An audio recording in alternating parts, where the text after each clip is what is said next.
MLA ka West Shillong ba Mahendra Rapsang Badayu MLA ka Congress ubalasya suspend haka Meghalaya Pradesh Congress Committee hadian makisan ngut ki MLA ka Congress kibalalij ban ajing kersyano ya ka Sarkar MDA uloong ba lada ka Congress kamweng ya ka jing suspend haswa ka election se ban resign no na ka party ban ikun ya ka election arjar arpulai habai keren mat kilap thai kubor uba Mahendro lai thu ba janbaro ki party kilawan ban khro ya na ka banta ban yakun ya ka election hau arjar arpulai henry hadu menta umpat simpat ya karai shanu banit penyeso pun ngalok mentah ngadang ne hi bat ka Kongres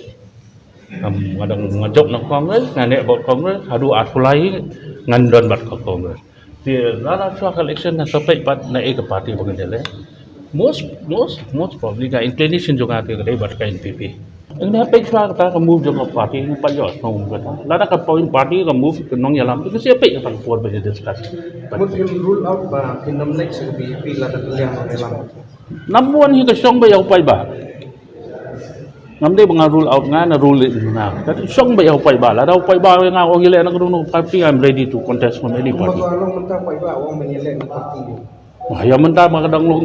bangang trend bagi pai ba ki ong ta NPP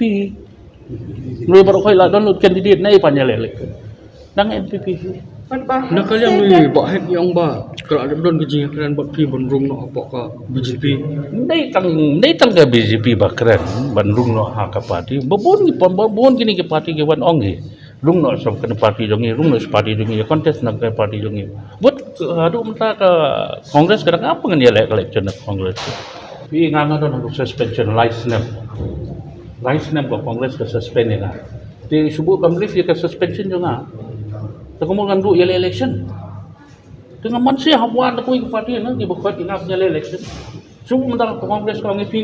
ngam lift ke suspension kemudian ngangan election dulu election tengah resign na parti suaka election